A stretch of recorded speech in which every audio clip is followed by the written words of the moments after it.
Nós estamos, por ordem do Espírito Santo, trazendo o conhecimento de Deus para a igreja. Trazendo os atributos de Deus, falando quem Deus é. Falando sobre a pessoa de Deus. E hoje eu quero falar sobre o grande dia. O grande dia do juízo de Deus. O grande dia do juízo final. Talvez no culto de hoje você tenha convidado alguém. Talvez você convidou alguém e disse assim, vamos ao culto. E talvez a pessoa disse assim, não dá para mim ir, eu tenho um compromisso.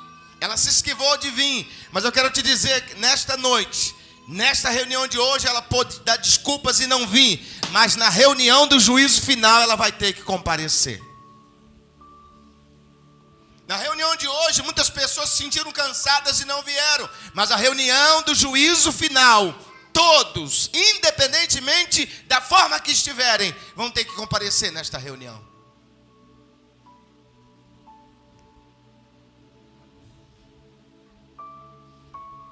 O trono branco é a justiça máxima de Deus.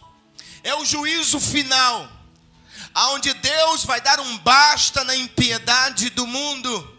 Onde Deus vai destruir todo o universo, todas as galáxias. Deus destruirá tudo e vai com a sua igreja, com os seus escolhidos, com os seus filhos, morar na eterna glória para todos sempre. Eu não sei se vocês perceberam, mas o capítulo 20 começa no finalzinho do milênio. E o milênio termina. Satanás é solto por um período de tempo. Depois Satanás é subjugado. Satanás, a besta, o falso profeta, o anticristo, automaticamente são julgados e lançados no lago que arde com fogo e enxofre. E em seguida inicia-se o grande julgamento do trono branco. Deus já tinha vencido o diabo, já tinha colocado Satanás. Lá no lago de fogo, Satanás não vai reinar. Lá ele vai sofrer como qualquer ser mortal. E agora Deus vai julgar, vai punir o seu último inimigo. Deus vai punir os homens. Deus vai acertar conta com os homens. Esse dia vai ser um dia tremendo. Vai ser um dia em que Deus vai julgar cada pessoa individualmente. Nesse juízo Deus vai julgar pensamentos. Desse juízo Deus vai julgar palavras. Deus vai julgar obras.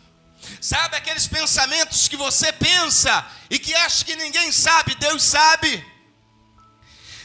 E uma das coisas que mais me chama a atenção no dia do juízo final, sabe qual é? É que a Bíblia diz que Deus já está preparado para o grande julgamento.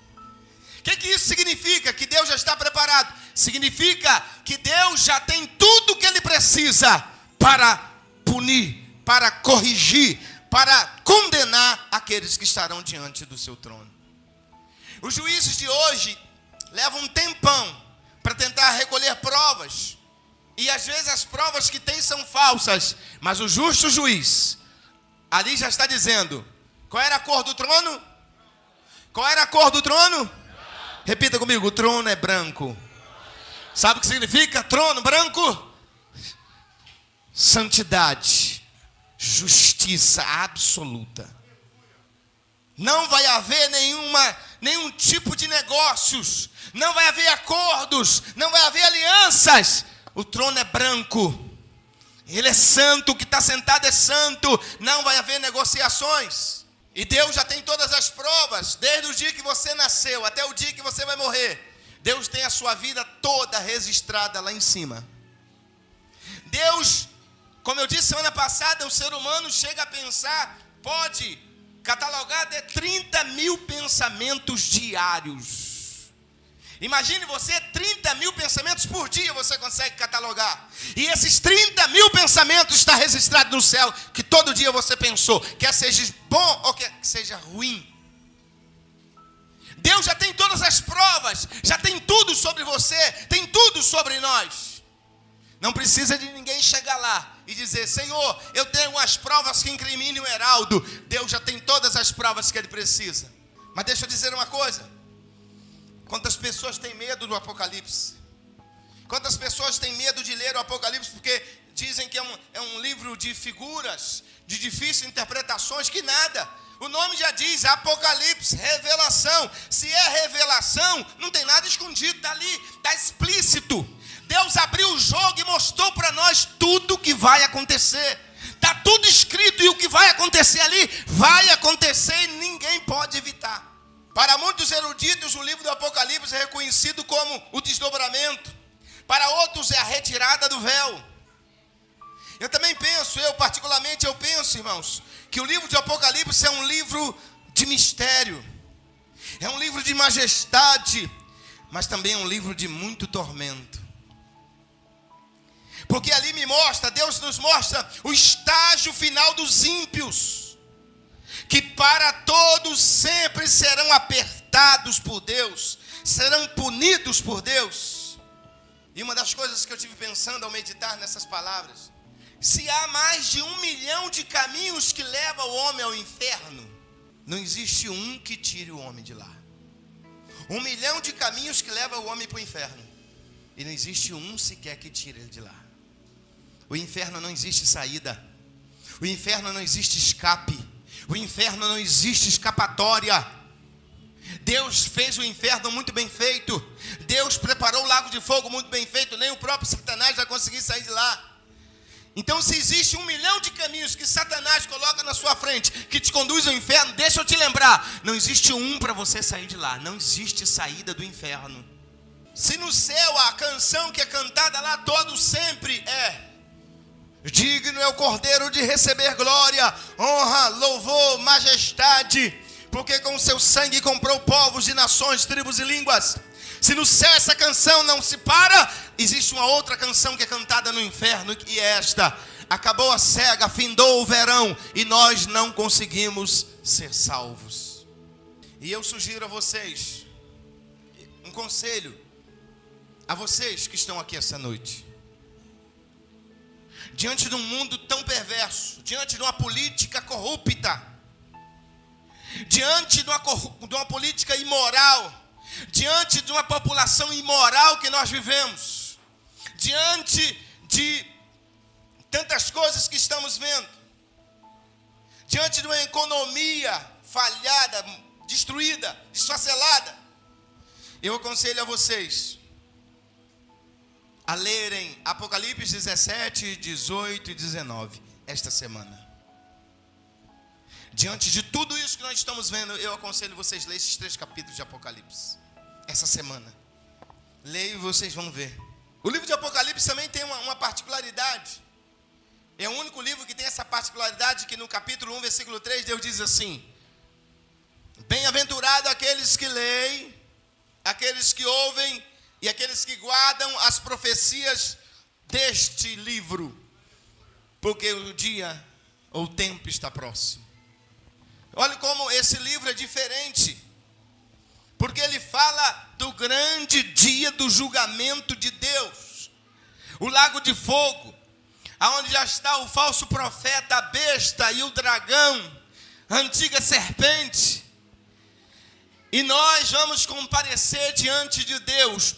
Cada pessoa vai aguardar a sua hora. Cada um vai aguardar a sua hora. É o dia do julgamento dos pecadores. E vi um grande trono branco. Obviamente isso tipifica pureza. O que passa em nossas mentes, irmãos? Ouça, que terrível. De cuja presença fugiu a terra e o céu, e não se achou lugar para eles. E vi os mortos grandes e pequenos que estavam diante do trono. Outros homens já pregaram também mensagens parecidas com essa há muitos anos atrás. Vários títulos foram dados a esse dia, como por exemplo John Wesley. O John Wesley chamou esse dia de o grande veredito. Billy Sunday, em sua forma maravilhosa, chamou esse dia de feriado de pagamento. Certo pregador do interior da Inglaterra, uma vez, o chamou de a última rodada. Você pode chamar do que você quiser, se preferir. Você pode falar de um encontro com o destino final. Você também pode dizer ainda, se achar melhor, poderá chamar esse dia de o dia do acerto de contas com Deus. Se você quiser, poderá chamá-lo de o meu dia na corte. E o livro do Apocalipse começa dizendo que essas coisas em breve acontecerão. 2000 anos já se passaram. 2000 anos se passaram e isso está muito próximo de acontecer. Vamos analisar aqui algumas coisas importantes. O juízo final, preste atenção, o juízo final será maior de todas as reuniões, de todos os tempos. Quem estará ali nesta reunião, pastor Heraldo? Ali estará desde o primeiro Adão até a última criança que vai nascer neste mundo. Desde o Adão até a última criança que nasceu no mundo. Todos, sem exceção alguma, todos os seres humanos que já pisaram nessa terra estará lá neste julgamento. Você estará lá. Todos serão obrigados de comparecer neste tribunal. Quantas pessoas hoje deixaram de vir? Quantas pessoas hoje não deram importância? Quantas pessoas talvez deixaram de ir para a sua igreja, não sei nem aqui, deixaram de ir para a sua igreja, estão sentadas agora na frente do Deus chamado televisão, estão assistindo os seus programas preferidos, e elas estão esquecendo, porque essa geração de hoje está esquecendo disso. Nunca houve um tempo, irmãos, de uns cristãos tão largados como nos dias de hoje. Esse cristianismo que nós estamos vivendo hoje é o pior de todas as gerações que já pisaram neste planeta. Quer ver? Você vai perguntar, talvez um cristão, experimente fazer a pesquisa por si só. Chega para um cristão como quem não quer nada e pergunta: quanto tempo você está na igreja? Ele, obviamente, alguns vão responder: eu estou há 10 anos. Quantas vezes você leu a Bíblia toda? Ele vai dizer: nunca li a Bíblia toda.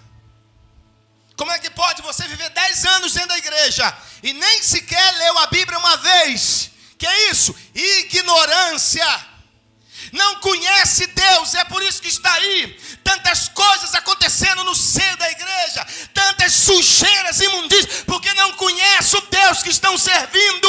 Muitos vão chegar no trono cru, sem saber nada sobre Deus, e quando se depararem com Ele, vão tremer, vão estremecer, porque não conheceram Deus, não se preocuparam em ler a sua palavra. Como eu disse, quantas pessoas saem desta igreja, lá acaba o culto muito tarde. Pessoas que não têm interesse à palavra de Deus. Eu não estou preocupado com essa qualidade de pessoas, viu? Porque é a palavra de Deus que te limpa. É a palavra de Deus que te santifica. Não adianta você ir para uma igreja, ficar cantarolando, batendo palma. Isso não salva. Isso não liberta. Nós estamos vivendo esse tempo. O povo está vivendo o que Paulo disse. Acontecerá que nos últimos tempos terão comichão nos ouvidos. Sabe o que é comichão nos ouvidos? Quando começar a ouvir a palavra de Deus demais, vai coçar o ouvido. Ah, eu não quero ouvir muito, eu quero ouvir um pouquinho só. Eu quero dançar, eu quero pular, fazer discoteca gospel. Escute, no inferno e no lago de fogo não terá discoteca gospel. A geração de hoje não conhece Deus. Eu vi uma reportagem, uma igreja, sabe a cor que pintaram a igreja? Preto. Porque disse que a igreja não pode se parecer com a igreja. A igreja tem que ter luzes, iluminação, como se fosse boate, para atrair os jovens. Queridos, quem faz um negócio desse não sabe quem é Deus. Quem faz um negócio desse não sabe. Deus não precisa pintar a parede de preta e nem atrair ninguém com luz, porque Ele tem o seu Espírito. Quem não conseguir vir atraído pelo Espírito Santo pode ficar na igreja 20 anos, mesmo assim vai para o inferno, porque só o Espírito Santo que te atrai, te limpa, te regenera, te faz filho de Deus e te faz morar no céu. Fora Ele, sem chance. Sério? Não, a igreja, a minha intenção é que não se pareça com a igreja. Talvez algum de vocês viram essa reportagem. Igrejas carnais, que usa fórmulas carnais para atrair pessoas carnais. E depois tem que fazer programações carnais para alimentar a carne, para sustentar essa gente. E está lá, a igreja cheia de adultérios, cheia de mentiras, cheia de idolatria. Deus está irado com essa geração, meus queridos. Deus está irado, fuja da ira de Deus. Deus está muito irado. Estão pisando o sangue do seu filho. Os homens estão querendo usar os seus próprios métodos, mas vão pagar caro. Um dia vão acertar contas com Deus. E olhe para mim, um verdadeiro pastor, um verdadeiro pregador, não se preocupa se a sua conta bancária está no vermelho. Ele não se preocupa, ele não deixa de dormir porque você está passando um problema no casamento. Mas um verdadeiro pastor, um verdadeiro pregador se preocupa com algo dessa natureza que eu estou pregando. O dia do juízo final. O dia em que cada um dos senhores e senhoras que estão aqui vão ter que encarar Deus face a face, como está aquele homem. E você vai ter que dar conta de tudo que você fez. Tudo que você fez. Quando nós paramos para pensar, isso me tira o sono. Você não sabe quanta angústia eu passei ao ler essa mensagem, ao preparar essa mensagem. Com vontade de sair pela rua gritando aos ouvidos, chegar aqui e gritar aos ouvidos de vocês, incomodá-los, para que vocês entendam que haverá um dia de trono. Você vai ter que dar conta de tudo que você anda fazendo. Talvez você convidou alguém e não quis vir, mas no julgamento não vai ter como. Todos serão arrastados para o julgamento. Todos estarão nessa reunião para o acerto de contas com aquele que está preparado para julgar os vivos e os mortos. Quais são as pessoas que estarão nesta reunião, pastor? A Bíblia dá alguns nomes. A Bíblia cita alguns nomes dessas pessoas. A começar com Apocalipse 21:8. Não abra. Eu vou citar aqui alguns nomes. Quem vai estar no dia do juízo? Quais são as pessoas que estarão ali? Ali vão estar os tímidos, ali vão estar os incrédulos, os abomináveis, os homicidas, os fornicadores, os feiticeiros, os idólatras, os mentirosos, os injustos, os efeminados. Vai estar os ladrões, os roubadores, os adúlteros, os sodomitas, os avarentos, os imorais, os lascivos, os prostitutos, os irados. Todos que contendem, os impuros, os feiticeiros, os odiosos, os que causam discórdia, os ciumentos, os irados, os egoístas, os que causam dissensões, os que fazem facções, os invejosos, os que se embriagam, os bêbados, os que fazem orgias, os hipócritas, os egoístas, os avarentos, presunçosos, os arrogantes, os blasfêmios, os desobedientes, os ingratos, os ímpios, os sem amor à família, os irreconciliáveis, os caluniadores, os sem domínio próprio, os cruéis, os inimigos do bem. Ali vão estar também os traidores, os precipitados, os soberbos, os que são amantes dos prazeres desta vida e não deixaram de ser amigos de Deus. Ali vai estar também, não pense vocês que Deus se esqueceu, porque Deus não se esquece. Ali também vai estar o Hitler, que massacrou mais de 50 mil pessoas. Milhões de pessoas foram mortas, inclusive 6 milhões de judeus. Ali vai estar também, irmãos, Mussolini. Ali vai estar Buda, que inventou essa religião budista para levar as pessoas para o inferno. Ali vai estar Buda, acertando contas com aquele que está sentado no trono. Ali vai estar Maomé. Ali vai estar Allan Kardec, que fundou o espiritismo kardecista, mentindo para as pessoas que tinha vida, que tinha reencarnação ao invés de ressurreição, e está levando multidões para o inferno. Allan Kardec vai estar diante do trono e meu Deus vai julgá-lo e condená-lo. Ali vai estar Charles Taze Russell, o fundador das Testemunhas de Jeová, que de sábado e domingo disseminam essas mentiras, negam a eficácia do sangue, negam o Espírito Santo, negam a palavra, negam tudo, mas esses homens estarão neste dia lá, e o meu Deus vai segurar o seu nariz e vai dizer para eles: por que vocês inventaram mentira para o meu povo? Eu quero ver que conta esses homens vão dar para o meu Deus. Não pense vocês que o Deus que criou tudo isso vai deixar impune todas essas barbárias que os homens estão fazendo, acreditando em suas pobres mentes caídas e carnais, que são como Deus, porque não são. Ali vai estar Mahatma Gandhi, está levando multidões na Índia e no mundo a adorarem ratos, bichos, ao invés de adorar o Criador. Ali vai estar todos os reis que já viveram nessa terra. Ali vai estar todos os presidentes da república. Ali vai estar todos os senadores. Ali vai estar todos os juízes desta terra. Ali vai estar os deputados federais e estaduais, prefeitos, senadores. Ali vai estar vereadores. Ali vai estar secretários de segurança. Ali vai estar a polícia militar, a polícia civil, a polícia federal. Ali vai estar toda essa gente. E eles vão ter que acertar conta diante do tribunal, que é puro, que é santo. Se eles acham que Deus não vai punir, estão completamente enganados. Precisamos acordar, irmãos. Precisamos entender o que a Bíblia está dizendo e acordar desse sono indolente. Ali vai estar também todos os servos, todos os livres. Ali vai estar todos os ateus. Ali vai estar os pretos, os brancos. Ali vai estar todas as pessoas de todas as etnias, de todas as nações, de todas as raças, de todas as tribos. Ali vai estar os sábios. Ali vai estar os ignorantes, os ricos, os pobres, os pequenos e os grandes, todos diante do trono. E ninguém vai sair para ir no banheiro enquanto ele não julgar. Vocês estão entendendo? Ver tudo isso que Deus criou e não temer o seu nome é loucura. Não saber que existe um ser supremo maior do que tudo ao ver a criação. É mais ou menos você pegar um relógio, tocar o relógio sem pensar que aquele relógio existe, porque por trás do relógio existe um relojoeiro.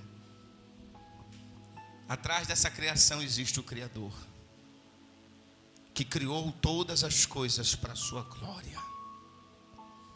Mas o pecado e Satanás tem feito tudo isso vir de água abaixo. Mas eles vão acertar contas com Deus. Amém? Vocês estão prontos?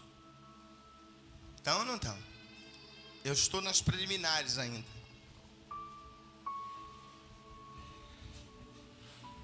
Escutem. João disse assim. Ele começa dizendo: eu vi um grande trono branco. Repita comigo: João viu o grande trono branco.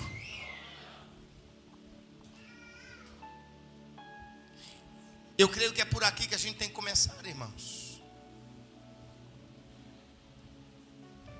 Sabe por quê? Essa geração está como está, e eu tenho certeza que vocês não vão sair daqui iguais. Eu tenho certeza que vocês vão sair daqui hoje botando essa cabeça de vocês para funcionar. Sabe por que o mundo está como está? Porque está faltando isso aqui, ó. Eu vi o trono. Enquanto você não descobrir, não entender que existe um trono, você vai viver uma vida largada, vai viver como se não tivesse ninguém sobre a sua vida. Você vai mandar em todo mundo, querer viver a sua vida, não querer obedecer nada, não obedecer ninguém, porque você não viu o trono. Mas quando você vê o trono, a história muda. Jeremias viu o trono, precisou ver. Ezequiel viu o trono, precisou ver. Isaías viu o trono. E a vida de Isaías foi impactado ao ver: eu vi o Senhor assentado no alto e sublime trono, aleluia. Isaías, a partir desta visão, Isaías foi transformado. Isaías era aquele crente que vivia falando palavrões. Isaías gostava de anedotas. Isaías não levava Deus a sério, até o dia que Deus abre o céu e mostra o trono para Isaías, e ele bate e cai na real. Trono, Deus, juízo, acertos de conta. Talvez alguém aqui precisava ver o trono de Deus. Talvez vocês precisavam ouvir uma mensagem como essa para entender que existe um trono. Existe um trono, existe um juízo, existe um julgamento que está por vir. Aleluia. E vi um trono. Nabucodonosor. A Bíblia diz,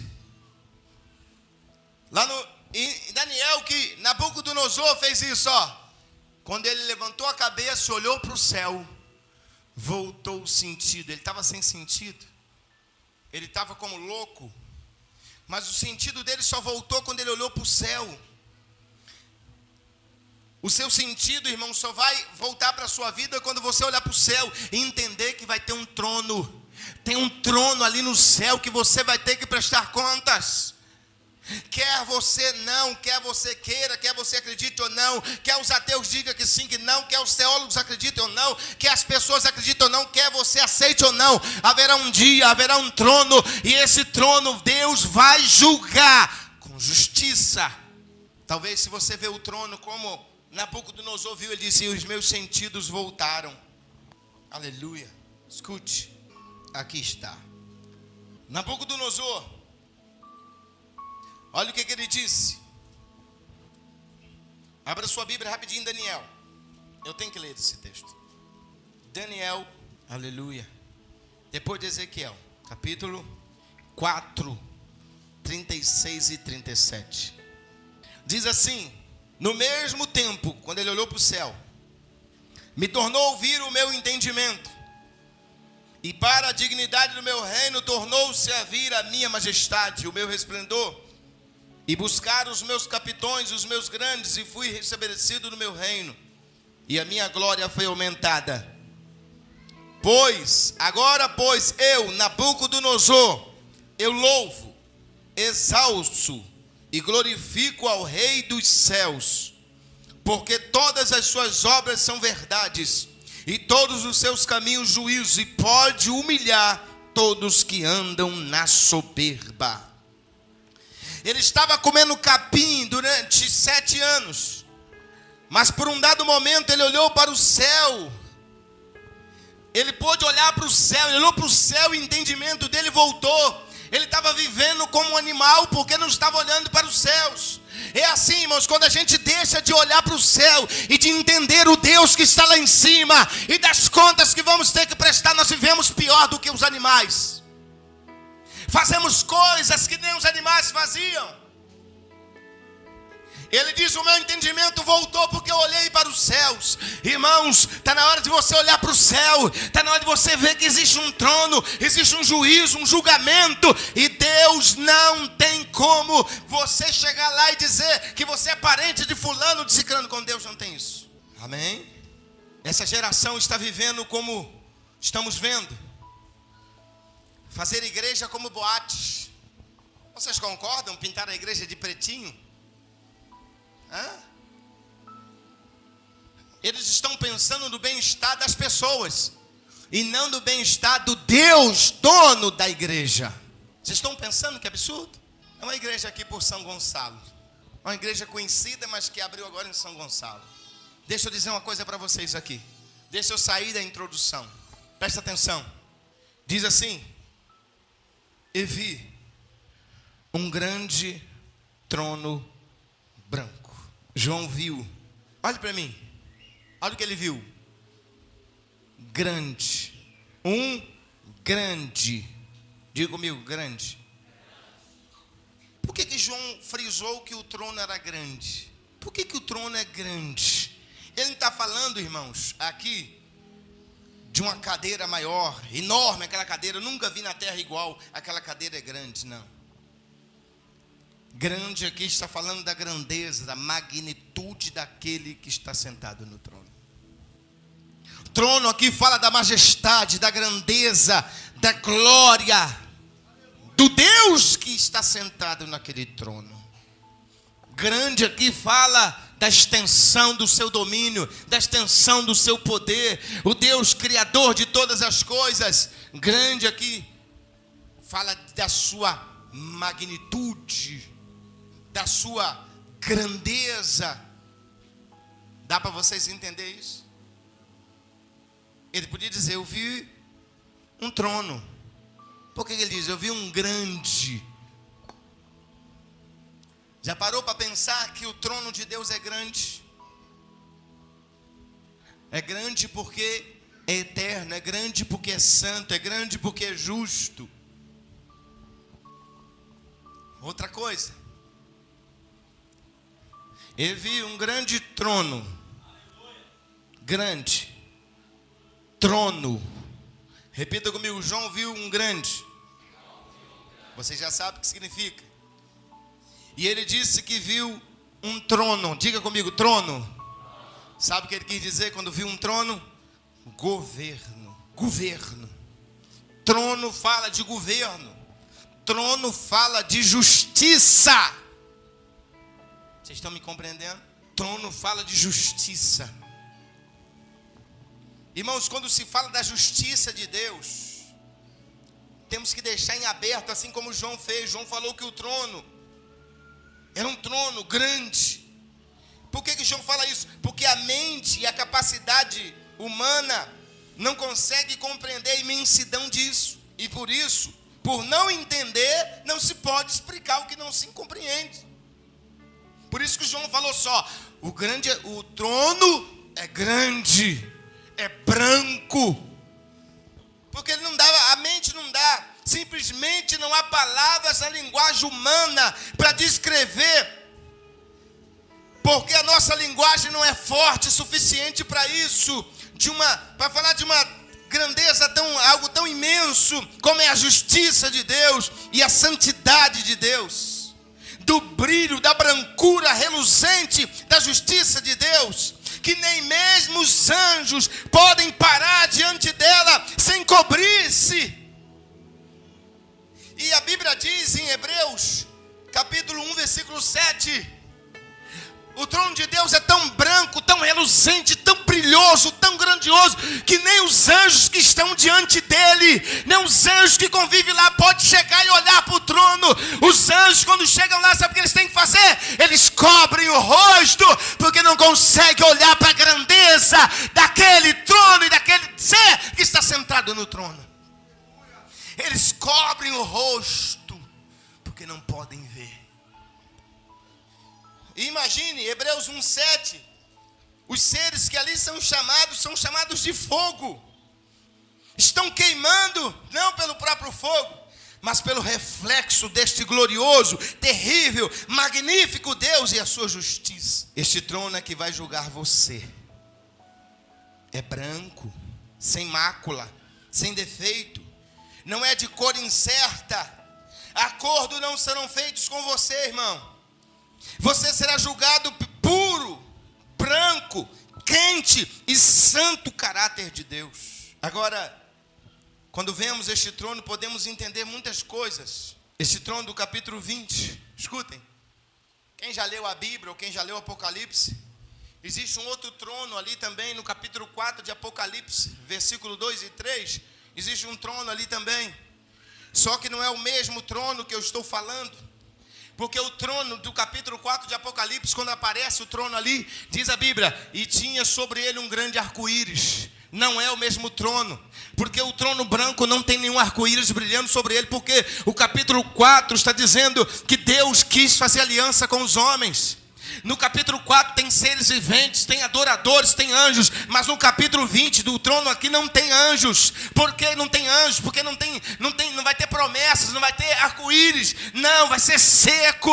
Vai ser, Deus vai afastar anjo, vai afastar tudo. Sabe por quê? Ele quer pegar você cara a cara sem ninguém interferir. Não vai ter cânticos, não vai ter promessas, não vai ter nada. Você e Deus. Você e Deus e mais ninguém. Você já parou para pensar nisso? Que um dia você vai ter que acertar conta dessa vida que você está levando? Pensa o que quer, fala o que quer, faz o que quer. Diz que é de Jesus, mas pinta e borda. Diz que é de Jesus, mas faz o que dá na cabeça. Fala que é de Jesus, mas xinga palavrões. Fala que é crente, fala que tem religião, que conhece Deus, mas vive pior do que os desgraçados que vivem lá fora. Você acha que Deus não vai te julgar? João viu um trono semelhante ao do início dos grandes juízos que procedem o milênio. 4, do 2 ao 8. O primeiro trono foi posto no céu. Já o segundo, não sabemos o lugar. Havia o primeiro um arco-íris, indicando que Deus permaneceu fiel no cumprimento das promessas da aliança. O segundo está nu, não tem nenhum arco-íris, não tem nada. Não oferece lembrança, não tem aliança para cumprir. Do primeiro procedia relâmpagos, trovões e vozes, indicando juízos sobre a terra. Do último está escrito que era grande e branco, que nos fala do poder ilimitado da justiça pura e completa de Deus. É evidente que o grande juízo do trono branco não é o mesmo julgamento das nações, não é o mesmo. Do capítulo 25, 31 ao 46 de Mateus. O primeiro será quando vier o Filho do Homem na glória. Mateus 25, 31, 1 Coríntios 4, 3, 4, 2 Tessalonicenses 1, 10. O segundo será depois do milênio. No primeiro não há ressurreição, mas no segundo há. No primeiro as nações serão julgadas, no segundo serão os mortos julgados. Vocês estão me ouvindo? Diga comigo, o trono era branco. Deus nunca desperdiça a palavra. Ele com poucas palavras abusa, no bom sentido. Branco fala da seriedade e da justiça que predomina aquele trono.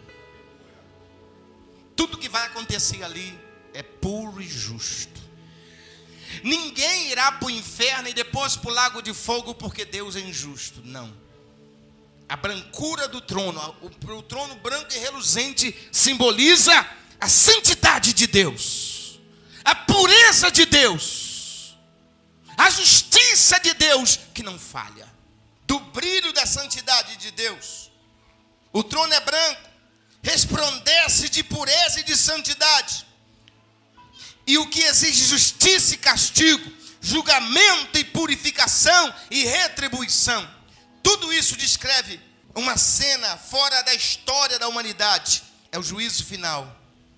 Foge totalmente da nossa imaginação. Ele é santo. Ele é puro.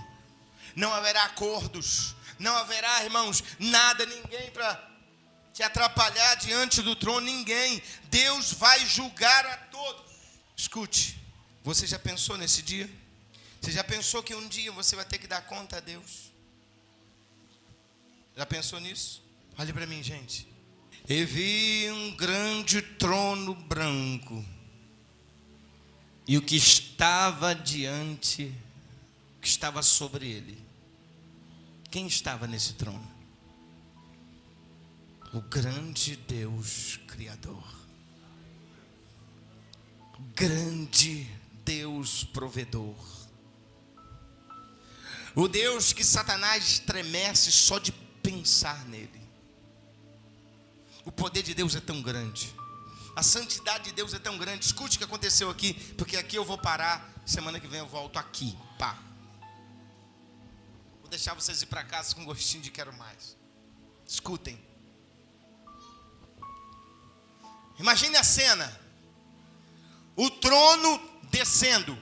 Quando o trono começa a descer, tudo que existe no céu aqui não é onde Deus mora, é o céu estelar, é o céu onde tem as estrelas, a lua, as galáxias. Escutem, céu e terra, o que tem na terra, árvores, carros, tudo que existe aqui na terra. Imagine, o trono descendo, e nesse momento que o trono está descendo, todas as coisas do céu e da terra começam a fugir da presença de Deus. Imagina as pessoas, essas pessoas que estão vendo aqui, ó. Imagina as pessoas que vão estar lá, vendo tudo passando assim, correndo.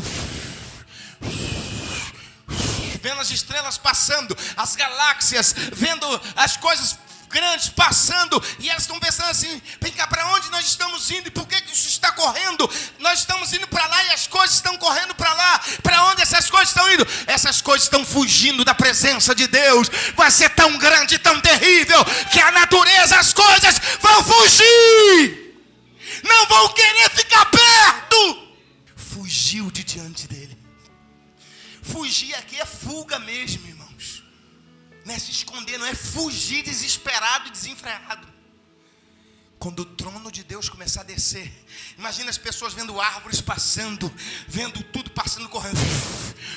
Mas nós estamos indo para lá e as coisas estão correndo para lá. Mas não dá, estou querendo voltar, mas as minhas pernas não conseguem voltar. Pois é, porque ali é Deus te arrastando até a presença dele. Não vai ter como fugir, não vai ter como escapar. Ele vai atrair você à presença dele.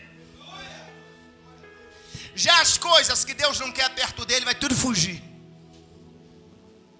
Imagina estrela passando, lua, sol, Marte, carros passando, árvores passando, correndo a velocidade. Fugiu de diante dele. A terra vai sair debaixo do pé das pessoas, porque tudo indica que esse julgamento vai ser no ar. Não tem terra e nem mais céu. Vai tudo fugir. E alguns estudiosos chegam a acreditar que as coisas estão se recolhendo para a destruição, porque Deus vai destruir a terra. Está escrito em Sofonias capítulo 1, verso 14, 15 e 16, que essa terra será destruída, uma destruição total e apressada pelo fogo do zelo de Deus. Vocês imaginam a cena? As coisas fugindo, correndo, e você indo na direção contrária